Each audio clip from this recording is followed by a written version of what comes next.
कभी आपने सोचा है कि हमारी जिंदगी में बड़े बड़े बदलाव अचानक नहीं आते। वो हमेशा चुपचाप रोज के छोटे छोटे कदमों से शुरू होते हैं।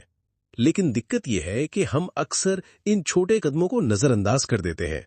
हम इंतजार करते रहते हैं किसी बड़े मौके का, किसी बड़े मोटिवेशनल झटके का, किसी जादुई बदलाव का। और जब तक वो नहीं आता, हम वहीं के वहीं रह जाते हैं। लेकिन सच्चाई यह है कि असली ताकत मोटिवेशन में नहीं बल्कि कंसिस्टेंसी में छुपी है। कंसिस्टेंसी यानी निरंतरता, रोज थोड़ी थोड़ी मेहनत करना, भले ही वो कितनी भी छोटी क्यों ना लगे। ये सुनने में आसान लगता है, लेकिन मानना पड़ेगा कि यही सबसे मुश्किल काम है। क्योंकि दिमाग हमेशा हमें कहता है कि कुछ बड़ा करो और जल्दी नतीजे देखो। लेकिन कंसिस्टेंसी का खेल उल्टा है।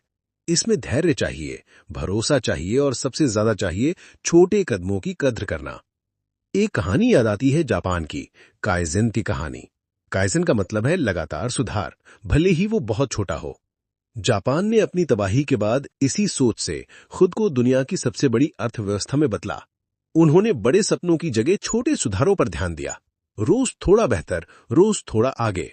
और यही कंसिस्टेंसी की असली ताकत है। आपने ये गणित सुना होगा कि अगर आप रोज सिर्फ 1% सुधार करते हैं तो 1 साल बाद आप 37 गुना बेहतर हो जाते हैं। सुनने में अविश्वसनीय लगता है, लेकिन ये सच है। सोचिए, सिर्फ 1%, इतना छोटा कि शायद आप नोटिस भी ना करें। लेकिन यही छोटे कदम समय के साथ मिलकर एक ऐसी ताकत बन जाते हैं जिसे रोकना मुश्किल होता है। मसलन मान लीजिए आप फिटनेस शुरू करना चाहते हैं। आप अचानक से रोज 2 घंटे जिम नहीं कर सकते। पहले दिन करेंगे, दूसरे दिन करेंगे, लेकिन तीसरे दिन थककर छोड़ देंगे। लेकिन अगर आपने तय किया कि बस रोज 10 मिनट टहलना है, तो आप उसे आसानी से निभा लेंगे। और धीरे धीरे वही 10 मिनट 20 मिनट बनेंगे, फिर 30 मिनट। कंसिस्टेंसी छोटे कामों को आसान बनाकर बड़ी आदतों में बदल देती है। ये ठीक वैसा ही है जैसे बूंद बूंद पानी पत्थर को घिस देती है। एक दिन में नहीं, एक महीने में नहीं, लेकिन सालों में वो पत्थर भी झुक जाता है। पानी की बूंद की ताकत उसके प्रेशर में नहीं, बल्कि उसकी कंसिस्टेंसी में है। अब सोचिए, अगर ये साधारण बूंद ऐसा कर सकती है, तो इंसान क्यों नहीं? फर्क सिर्फ इतना है कि हम जल्दी थक जाते हैं।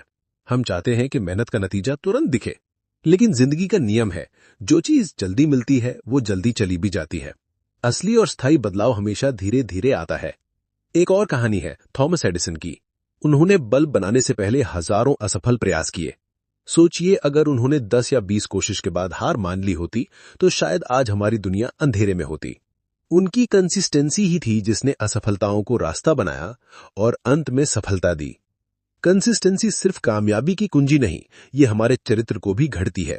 जब आप रोज छोटे कदम उठाते हैं, तो आप सिर्फ बाहरी नतीजे नहीं पा रहे होते, बल्कि अंदर से मजबूत हो रहे होते हैं। आपका दिमाग सीख रहा होता है कि आप भरोसेमंद हैं, आप जो कहते हैं वो निभाते हैं। और ये आत्मविश्वास किसी भी मोटिवेशनल स्पीच से कहीं ज्यादा ताकतवर होता है।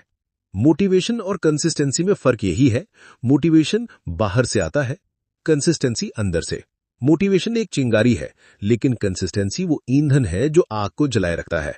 अब सवाल यह है कि हम कंसिस्टेंसी कैसे लाएं? जवाब है छोटे कदम। आपको रोज किताब पढ़नी है, मत सोचिए कि 50 पन्ने पढ़ने हैं, बस 2 पन्ने पढ़िए रोज। आपको नया स्किल सीखना है, मत सोचिए कि 1 महीने में एक्सपर्ट बनना है, बस रोज 10 मिनट दीजिए। छोटे कदम आपको थकाते नहीं है, बल्कि धीरे धीरे आपकी पहचान का हिस्सा बन जाते हैं। मनोविज्ञान कहता है कि जब हम छोटे लक्ष्य बनाते हैं और उन्हें पूरा करते हैं, तो दिमाग डोपामाइन छोड़ता है। यही हमें आगे बढ़ने की ऊर्जा देता है। लेकिन जब हम बड़े लक्ष्य बनाते हैं और उन्हें पूरा नहीं कर पाते, तो निराशा आती है। इसलिए छोटे कदम सिर्फ आसान नहीं, बल्कि वैज्ञानिक रूप से भी कारगर हैं। सोचिए, अगर आप रोज सिर्फ 10 रुपए बचाते हैं, तो साल के अंत तक आपके पास 3650 रुपए होंगे। शायद ये रकम छोटी लगे, लेकिन यही आदत अगर साल दर साल चलती रही, तो वो बचत आपकी जिंदगी बदल सकती है। यही है कंपाउंड इफेक्ट, कंसिस्टेंसी का जादू। जिंदगी में हर बड़ा काम कंसिस्टेंसी से ही पूरा हुआ है, चाहे वो महात्मा गांधी का स्वतंत्रता संग्राम हो या कुल किसी वैज्ञानिक की खोज। ये सब एक दिन में नहीं हुआ, ये रोज रोज के छोटे छोटे प्रयासों का नतीजा था। अब एक बार खुद से पूछिए, क्या मैं रोज कुछ छोटा सा कर रहा हूं जो मुझे अपने सपने के करीब ले जाए? अगर जवाब हां है, तो नतीजे देर सवेर मिलेंगे जरूर। और अगर जवाब ना है तो याद रखिए कि बिना छोटे कदम उठाए बड़ा सफर कभी पूरा नहीं हो सकता। कंसिस्टेंसी आपको तेजी से मंजिल तक नहीं पहुंचाएगी, लेकिन ये आपको मंजिल तक जरूर पहुंचाएगी। और यही फर्क है उन लोगों में जो सपनों को सिर्फ सोचते हैं और उन लोगों में जो सपनों को जीते हैं। तो जब अगली बार आपका मन कहे कि आज छोड़ देते हैं, तो खुद से बस इतना कहिए कि मुझे बड़ा नहीं करना, बस छोटा सा कदम उठाना है, क्योंकि यही छोटे छोटे कदम एक दिन आपकी जिंदगी की सबसे बड़ी छलांग बनेंगे। कंसिस्टेंसी की ताकत यही है कि ये आपको बदलती नहीं, ये आपको घड़ती है। और जब आप रोज के छोटे छोटे कदमों को निभाते हैं, तो धीरे धीरे आपकी आदतें बदलती हैं, आपकी सोच बदलती है और अंत में आपकी पूरी जिंदगी बदल जाती है। तो सोचिए कि आप अपनी जिंदगी में कंसिस्टेंसी को जगह देंगे? क्या आप छोटे छोटे कदमों की कद्र करेंगे? याद रखिए, ये दुनिया मोटिवेशन पर नहीं, कंसिस्टेंसी पर चलती है। और जो इंसान इसे समझ लेता है, उसकी जीत पक्की होती है।